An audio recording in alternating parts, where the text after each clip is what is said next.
सबसे पहले तो आपने घबराना नहीं, ये इमरान खान साहब ने कहा। ये नहीं, जब उस आदमी के खिलाफ फैसला आया 14 साल की सजा हुई है और उस आदमी का पहला जुमला है कि सबसे पहले तो आपने घबराना नहीं है। मैं इस आमरीत को कभी तस्लीम नहीं करूंगा और इस आमरीत के खिलाफ जद्दोजहद में मुझे जितनी देर भी जेल की काल कोठरी में रहना पड़ा मैं रहूंगा, लेकिन अपने असूलों और कौम की हकीकी आज़ादी की जद्दोजहद पर समझौता नहीं करूंगा। हमारा अज़्म हकीकी आज़ादी, जमहूरियत और कानून की हुक्मरानी है, जिसके हुसूल तक आखिरी गेंद तक लड़ते रहेंगे। कोई डील नहीं करूंगा और तमाम झूठे केसेस का सामना करूंगा। मैं एक बार फिर कौम को कहता हूं कि हुमूदुर रहमान कमीशन रिपोर्ट पढ़ें। पाकिस्तान में 1971 की तारीख दोहराई जा रही है। याह्या खान ने भी मुल्क को तबाह किया था और आज भी डिक्टेटर अपनी आमरीत को बचाने के लिए, अपनी जात के फायदे के लिए यह सब कुछ कर रहा है और मुल्क को तबाही के दहाने पर लाकर खड़ा कर दिया है।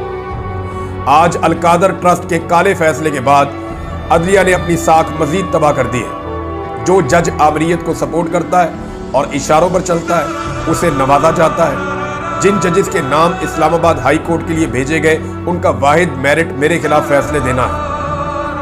यह केस तो दरअसल नवाज शरीफ और उसके बेटे के खिलाफ होना चाहिए था, जिन्होंने बरतानिया में अपनी 9 अरब की प्रॉपर्टी मलक रियाज को 18 अरब में बेची।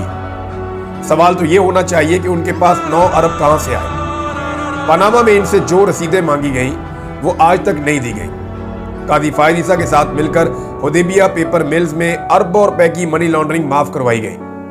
अलकादर यूनिवर्सिटी शौकत खानम और निमल यूनिवर्सिटी की तरह आवाम के लिए एक मुफ्त फलाही इदारा है, जहां तलबा सीरत नबी सल्लल्लाहु अलैहि वसल्लम के बारे में तालीम हासिल कर रहे थे। अलकादर यूनिवर्सिटी से मुझे या बुशरा बीबी को 1 टके का फायदा नहीं हुआ और हुकूमत को 1 टके का भी नुकसान नहीं हुआ। अलकादर ट्रस्ट की जमीन भी वापस ले ली गई, जिससे सिर्फ गरीब तलबा का नुकसान हुआ जो सीरत नबी सल्लल्लाहु अलैहि वसल्लम के बारे में तालीम हासिल कर रहे थे। अलकादर ट्रस्ट का ऐसा फैसला है जिसका पहले से ही सबको पता था। चाहे फैसले की ताखीर हो या सजा की बात, सबसे पहले ही मीडिया पर आ जाता है।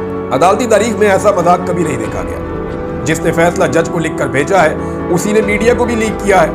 मेरी अहलिया एक घरेलू खातून है जिनका सियासत से कोई ताल्लुक नहीं है। बुशरा बीबी को सिर्फ इसलिए सजा दी गई ताकि मुझे तकलीफ पहुंचाकर मुझ पर दबाव डाला जाए। इन पर पहले भी घटिया केसेस बनाए गए, लेकिन बुशरा बीबी ने हमेशा इसे अल्लाह का इम्तिहान समझकर मुकाबला किया और वो मेरे काज के साथ खड़ी है।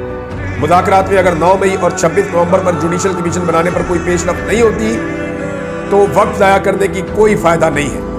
बददियानत लोग कभी न्यूट्रल अंपायर को नहीं आने देंगे। ये चीटर्स हैं। हुकूमत जुडिशल कमीशन के मुतालबे से इसीलिए राय फरार इख्तियार कर रही है क्योंकि वो खुद बददियानत है। ये इमरान खान साहब का स्टेटमेंट है